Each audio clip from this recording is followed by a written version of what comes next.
The running back battle behind J.K. Dobbins and RJ Harvey is heating up for the Denver Broncos as we take a look at several position battles that are falling under the microscope this week. You'll get that and more on today's episode, Locked On Broncos.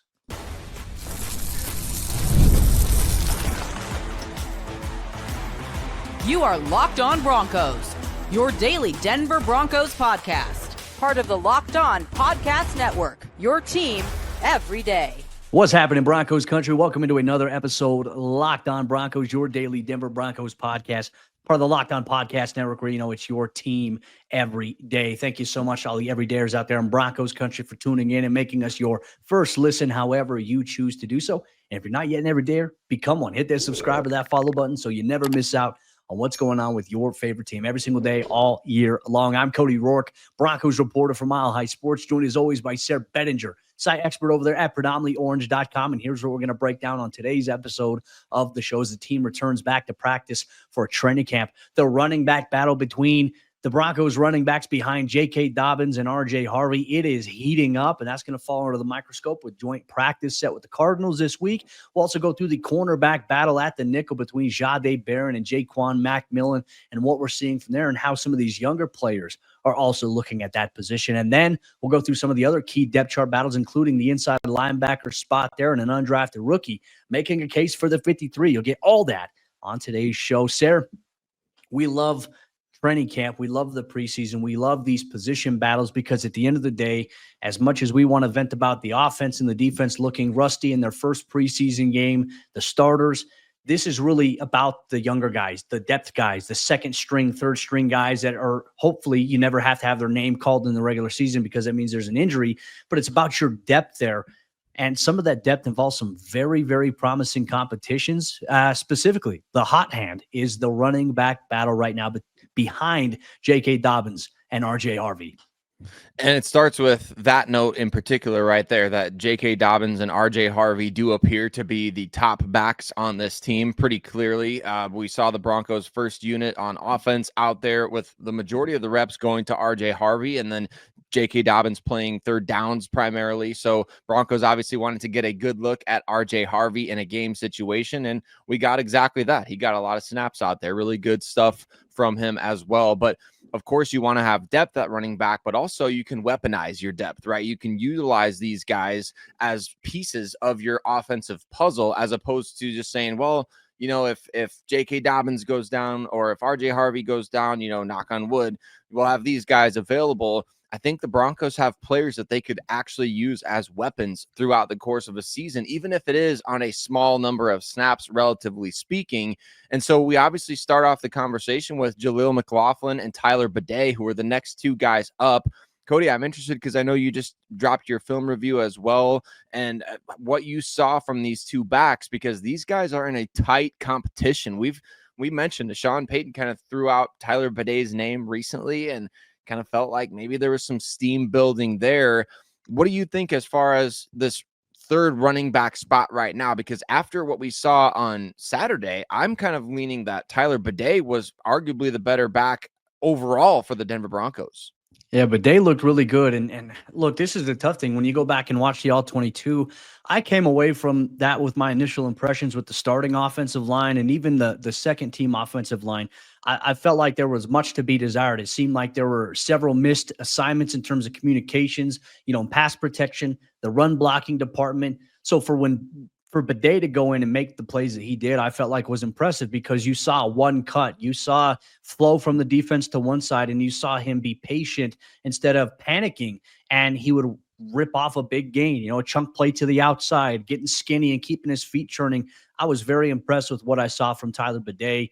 Jaleel McLaughlin had a highlight-worthy play that got brought back as well, and you know, these guys, I think there was a concerted effort from every quarterback to get all of these running backs involved in the passing game as well. And I mean, I don't know where it's leaning right now because even Sean, going back to what you just referenced with Bedinger at joint practices, he answered the question saying he's very much in the mix for one or two spots. So, you know, I've been on the train all offseason. I've been consistent with it of saying I think that the Broncos have their three guys at running back locked in with Dobbins, Harvey, and McLaughlin. But with Sean's comments, it certainly seems like it's opening things up to say, hey, like maybe Jalil's spot, maybe there is competition there because he's a change of pace guy. But they showcased a change of pace. I think Blake Watson showcased a little bit of a change of pace here.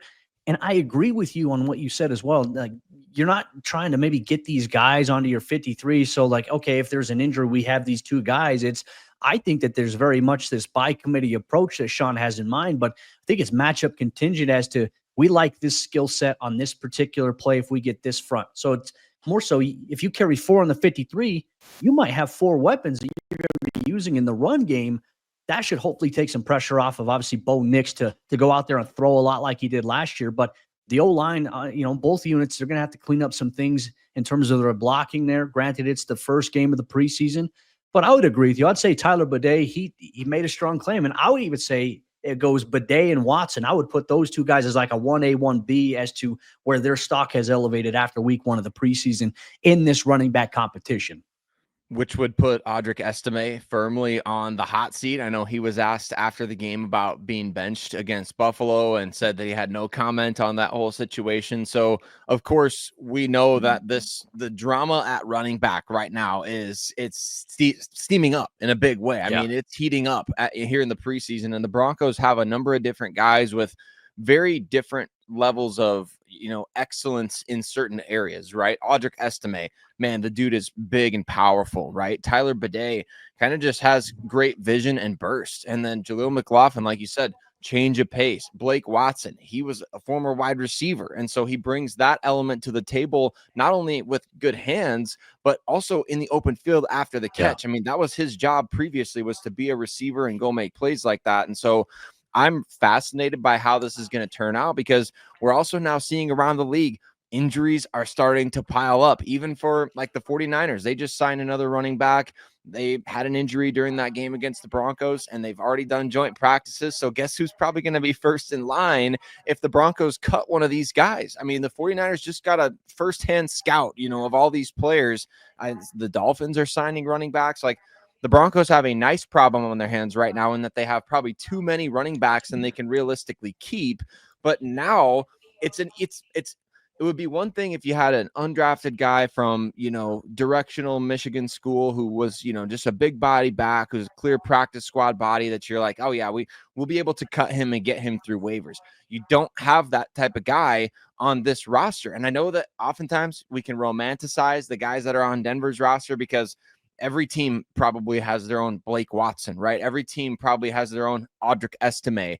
But at the same time, you really get the impression, based on how many teams are adding backs already, that if the Broncos cut somebody who puts something good out there in the preseason, they're going to lose that guy or multiple guys. And so you have to get it right. And I think at this point, you have to plan on keeping 4.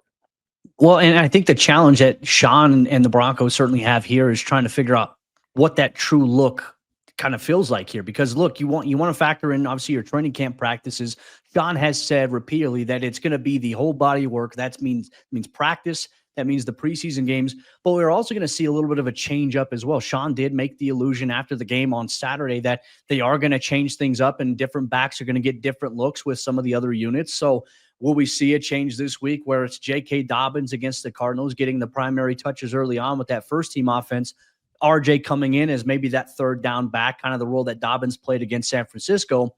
And then is going to be Jalil getting the first touches, or Tyler Bedinger is going to be Blake Watson and Bedinger getting those first touches, and Jalil getting touches with those other guys. I still feel like I want to see Audric getting touches with one of these upper echelon units on the offensive line versus him just being relegated to the third string unit, though the Broncos, they're mixing and matching quite a bit. I mean, Alex Palczewski's playing second team right tackle, but he's playing third team right guard at that point. Like, so they're moving guys around a little bit. Nick Gargiulo's getting a lot of work with the guard aspect with that second team unit as well. I just want to figure out what the order and what the rotation is, because I feel like you have to grade these guys. If the coaching staff, is how is this guy looking with the guys who are the starters, right? And when you have all these running backs, if you have 4 guys competing for 2 spots and you're not getting those guys looks with the ones, it really is hard to have the clear evaluation. But it also might be the advantage the Broncos have to say, well, we're going to put this guy with this unit, and it might allow us to hide him a little bit easier, which I don't always think is fair to the player. Maybe that's a conversation that they are having. Maybe it's not, but You want to see what Bidet can do with the first team offense, what Blake Watson can do with the first team offense. To me, that's exciting, even though you have RJ and you have JK. But what can these guys do with that unit? I wouldn't be surprised if the Broncos at one point said, hey, we're going to maybe switch it up. These guys are going to get some reps with the first team, and then maybe JK and RJ get reps with the second team, just because we already know those guys are going to be the top guys as is. But you want to see that look from two of the guys that maybe are higher up on the Broncos' perceived depth chart there initially. I don't know. It's chaos. It's wild. It's fun. That's why we tune into the preseason. It's why we tune in all throughout the entire offseason, the build up to the 53-man roster. Broncos Country, want to know your thoughts here on the running back competition. Do you see it as being two spots open? And if so, who are the two leaders in the doghouse behind RJ Harvey and J.K. Dobbins? But coming up next, Sayre and I, we're going to dive deep into the cornerback battle here for the Broncos between Ja'Quan McMillian and Jahdae Barron after week 1 of the preseason, and why it's under the microscope this week going to preseason game number 2. You're going to get that on today's episode of the show. This episode is presented by Yahoo Fantasy, and it's the best time of the year because NFL kickoff is almost here, and that means that fantasy football season is back in full swing, and I know you're gearing up for it. And this year, Yahoo Fantasy is turning things up with a fantasy football experience like never before. This year, me and Sayre Bedinger of Locked On Broncos, we're playing on Yahoo Fantasy, and you should too, whether you're a first-timer or you're a veteran that's making your millionth league. Come join us. I've been making Yahoo Fantasy Football League since back in 2008. I mean, this is going to age me quite a bit, but you know what? It's been the best for a long time, and the updates that they're rolling out this month, well, they're wild in the best way. And to celebrate 28 years of fantasy football greatness, Yahoo Fantasy is dropping 28 big new features over 28 days throughout August. To kick it off, they just dropped Yahoo Fantasy Guillotine Leagues, a killer new way to play fantasy football on Yahoo, where the lowest scoring team gets eliminated each week until there's just one team left standing. With the season around the corner, now's the time to get your league together and give this new mode a try. If you're more into the classics, you can still play in head-to-head private leagues or join a public league. Stay tuned for more killer announcements and start playing Yahoo Fantasy Football now at yahoofantasy.com/LockedOnNFL. One of the most solidified positions on the entire Denver Broncos roster might have just had a little bit of a crack in the door opened, and not just at the top of the depth chart, but at the bottom as well. We're going to talk about the cornerback position having some new intrigue here after preseason week 1. But once again, Broncos Country, thank you so much for making us your first listen of the day. Every single day, we appreciate you all. If you haven't done so already, hit subscribe wherever you listen to podcasts, as well as on YouTube, so you don't miss a single day of coverage here. Cody, let's talk about cornerback, because frankly, this was one of those position groups that throughout the course of the offseason, you and I talked about, like, there's really no competition, right? I mean, not much, right? We figured eventually Jahdae Barron going to take over as one of the top 5 guys there. And, you know, the rest of the depth is just so good for the Broncos that they're set, right? They're 6 deep at a minimum. I think we have to start by talking, though, about the top of the depth chart and seeing that it's not just going to be Ja'Quan McMillian getting phased out. He was out there with the starters, and more than just seniority, I think, right? I think he's proven himself as a capable starter. Yeah. Jahdae Barron's going to have to take that job, but Ja'Quan had kind of a mixed bag of results when he was out on the field. Yeah, and look, obviously that one explosive play to Watkins, the rookie speedy wide receiver from San Francisco, that was a slot fade, and the outside receiver ran a curl, which drew, obviously, the corner there, Riley Moss. And then you had, obviously, that slot fade where he had that vertical release. It was a great throw by Mac Jones, high to the outside. And you had McMillian trailing underneath in coverage. My only critique for J-Mac on that play would have just been stick on the hip a little longer, bring your ball side hand through to just at least try to wrap up and secure the tackle. There was a little bit of an inch of separation there. It was a big play that obviously got the 49ers down into the red zone and certainly shrunk the field for the Broncos defense, you know, and Denver is a defense that really hasn't been susceptible to giving up really big plays like that. And so, yeah, maybe it's in a vacuum here. Maybe it is in the preseason, but, you know, for him to also come back after the Broncos starters were out, Ja'Quan and Jahdae were both playing the outside corner position on that second team defense. And that's where J-Mac had the interception, and he was working obviously against Watkins, who beat him earlier. So really was short-term memory, shaking it off and going out there and making a play, getting Bo Nix in the offense, the ball back with great field position. You know, Jahdae is also a guy who just, I thought he came up and he tackled well. I thought you could see his instincts as the game was playing out. He adjusted well, I think, to the different route combinations and certainly the splits of the receivers, whether it was condensed where you have multiple receivers in the same exact area, they're within 3 or 4 yards of each other. And now you have to react to the vertical routes, the underneath, the outside routes there, and how it impacts your responsibility, whether you're in man or zone. I came away impressed with how Jahdae operated. And look, I think it's going to be fun seeing these guys play. And regardless of who wins the starting job, I think it's going to be J-Mac. But I think that when the Broncos go to dime, both of those guys are going to play inside the slot. They're going to get ample playing time. You can match up certain guys with that flexibility that you have there with PS2, with Riley, and now these two guys in the mix.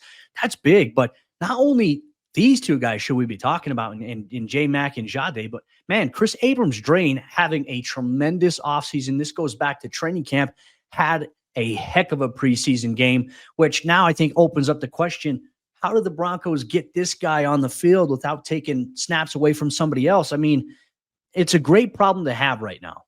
It is. I mean, he got the seal of approval from Chris Harris Jr. on Twitter, Cody. I saw that. Yeah. Chris Harris Jr. is like, this guy got to play, basically, right? And so when you get that stamp of approval from a Broncos legend like that, obviously that's hugely meaningful. But look, Kris Abrams-Draine is a playmaker. And I think if anybody struggles at any point this year, obviously you have him in case of emergency, in case of injury, right? But if anybody starts struggling, the cries for this guy to get out there on the field are going to start getting loud because he has played well at every opportunity that he's been given, dating back to last season when he got on the field against Cleveland, helped the Broncos seal that victory, and then obviously was one of just a couple of guys to pick off Justin Herbert in the regular season before he threw like 8 interceptions in the playoffs against the Texans. I think that Kris Abrams-Draine is the ultimate sleeper on this roster. We talked about with Jonah Ellis how nobody's really manifesting a year 2 breakout for him because it's not a necessity for the team. The same is kind of true for Kris Abrams-Draine. Nobody's really manifesting this big year from him because it's not a necessity for the Broncos at this point. But man, you've got a player on your roster that he's going to be scraping and clawing for snaps. We'll probably mostly see him on special teams at this point. And he's probably capable of starting for I don't want to say a huge number or anything, Cody, and be hyperbolic here, but man, he could probably start for quite a few teams around the NFL. And he's the 5th corner on your depth chart right now. That's crazy for the Broncos to have. So it's nice that he's only in year 2 of his rookie contract. You got time to sort things out, but shoot, when a guy's playing this well, how do you justify keeping him off the field? It's hard. It's hard to find snaps for guys like that too, especially if, you draft Barron in the first round. The eyes and the expectations are, okay, well, he's going to probably be the first man up. And if in the event of an injury, because you spent such, premium capital on him, I really think that Barron is going to stay inside primarily, even, no matter what. I think that's where they want to keep him. Whereas Abrams-Draine, I think, can be that guy if you have an injury or you get banged up or it's late in the game, you want to switch guys out so you can protect your starters. Abrams-Draine, I think, is the backup on the outside to not only just Riley Moss, but also I think Pat Surtain. He's had a heck of an offseason. You want to continue to see that, especially with the joint training camp practice coming up this week against the Arizona Cardinals. Maybe get some looks against Marvin Harrison Jr. a little bit. I'm excited for this week. I think it'll be a nice little test to see how this team bounces back, but I love the cornerback for me, you know me, I'm a defensive back guy. So for me, watching this room is a luxury for me. I'm really excited about it. And you have some younger guys as well that are also making plays, as we saw in the preseason game. You saw Joshua Pickett getting an interception, obviously for him in his preseason debut, kind of getting a little bit of a bounce back because he got burnt by Watkins in one-on-ones during the 49ers joint practice. Being in a good position, getting both feet in bounds. He's also a guy I think is making some hay on special teams a little bit as well. But with how deep this cornerback room is, I think it's hard for an undrafted guy to make the 53 this year, specifically at this position. So I think he'll be a prime practice squad guy to target here for Sean Payton and the Broncos. How are you feeling about him?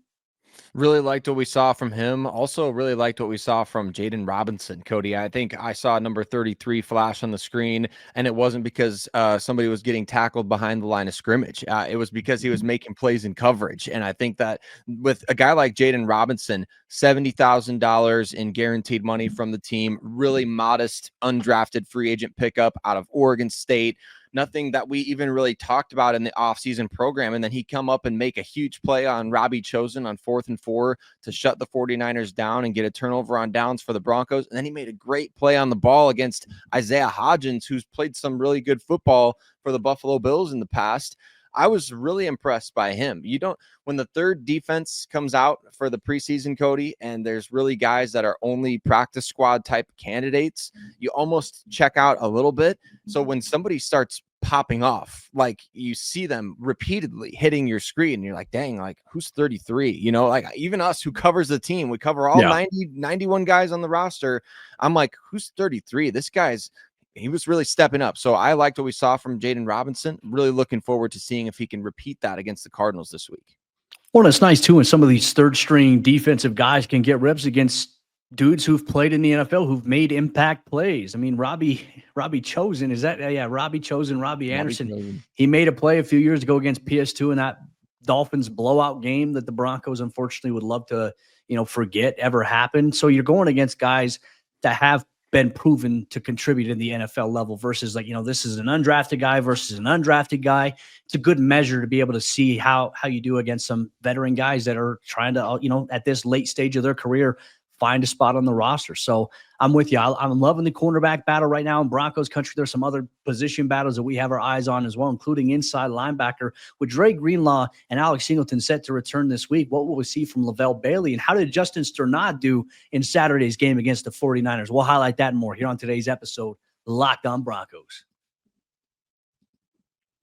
Today's episode of Locked On Broncos is brought to you by our friends over there at FanDuel, America's #1 sportsbook. And August 26th is officially FanDuel Futures Day, a brand new holiday for football fans who live for bold predictions and preseason hunches. For just 24 hours, FanDuel is giving you the deals on NFL season predictions. So whether you're calling your MVP, you're eyeing a long shot division winner, or ready to crown your Super Bowl champ before week 1 even kicks off, this is your moment.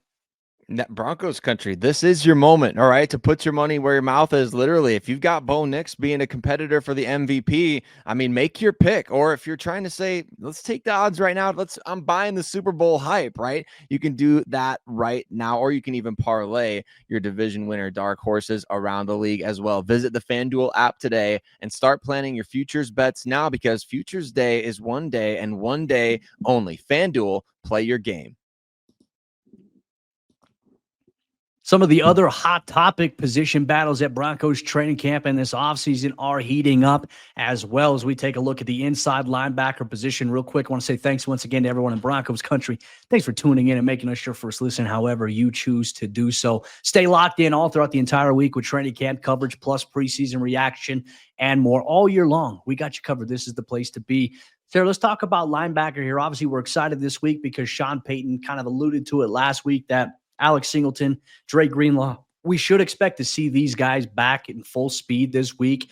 I'm curious to see if that actually comes to fruition here beginning with Tuesday's practice this morning in Dove Valley. But my question that I have is, what does that mean for guys like Lavelle Bailey, Justin Sternad, who got the starting reps in Saturday's game against the 49ers? What was your initial impression of those two, and how does that factor into the linebacker depth right now, especially with the other guys coming back as the starters? I feel like they got off the hook on the Nick Bonito drive a little bit, Cody. Everybody on the defense didn't really have to do a whole lot because Nick Bonito took care of that entire second possession for the 49ers. But I think aside from that one big play, the red zone, the tight red zone in that first drive for the 49ers, that was really a disappointment, right? To see just so easily they scored the ball. And you had the fourth down where they converted Mac Jones on the quarterback sneak. I don't think there was really much you can do about that. And what can you really take away from when guys don't get a ton of snaps like this and you have a drive that's taken over by a pass rusher, right? I mean, there's only so much that you can take from that. And so I feel like we still need to see more. That's kind of where I'm at after that first preseason game. Is I want to see more from these guys. I want to see the splash plays. I want to see them making TFLs. I want to see them attacking the line of scrimmage. We just didn't get a ton of opportunity for that, especially because the 49ers quickly went from their second offense to their third offense. And so it's like, what do you really glean from this anyway? I still think we need to see more from those guys. But like you said, you're getting those two starters back in the fold this week. So has their opportunity already passed them by?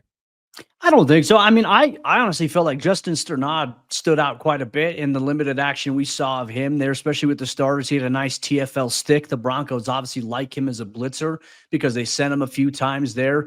Like we didn't really get to see any of that splash from Lavelle Bailey, that we necessarily wanted to. But as you mentioned, you had the rotations kind of change up quickly. Those guys got a few reps going into, when the starters came off, but then it was Karene Reed time, and obviously he came away with an interception. You saw Jordan Turner getting involved in the mix of that linebacker rotation there. So, yeah, you want to see more, I think, from Lavelle and those reps. But I liked what I saw from Sternad and the reps that we saw from him early on. And I think this is a group that really behind Singleton and Dre Greenlaw, I think we had a lot of questions before Drew Sanders' injury, before camp even began. It does seem like now this is probably Alex Singleton's job alongside Dre Greenlaw. And then you're going to have Sternad and Lavelle Bailey as those key backups and other guys that you can use, because those two guys are also going to play a lot of special teams. And so can Karene Reed maybe throw his name into the mix to be a fifth linebacker on the active roster? I think he's made a strong case for himself here, not just saying because he had a pick in the preseason. He has been a standout almost on a day-to-day basis in training camp. So Reed, I think his stock is elevating a little bit as a UDFA. He might be the one guy that actually makes it onto the active roster. Well, we know money talks. He was one of the highest priced acquisitions the Broncos made after the draft in terms of total guaranteed money as well. So they are rooting for him internally, the scouting department, the coaches. Somebody really liked him coming out of the draft, Cody, or multiple somebodies. And so they're obviously going to be rooting for him to make the team as well, or to at least practice squad and then maybe shuffle up at some point in the near future. I think also on the defensive line, we saw some really good stuff from a number of the guys on the second unit after the starters went out. You have Malcolm Roach, obviously, who is effectively a starter. I know you can only start 3 guys, but Malcolm Roach, he ain't in any sort of job jeopardy whatsoever. No. But Savion Jones, Inyoma Uwazurike, Jordan Jackson, a number of guys on that defensive line. And I thought that at various times, all 3 of those guys made plays that you're kind of like, all right, they got a little something there. And they just, these guys just ate up the backup 49ers offensive line. They only had 203 yards total as an offense for the entire game. So that starts in the defensive front, and those guys played really well in this one. I think the competition there is still very much ongoing. No separation, in my opinion.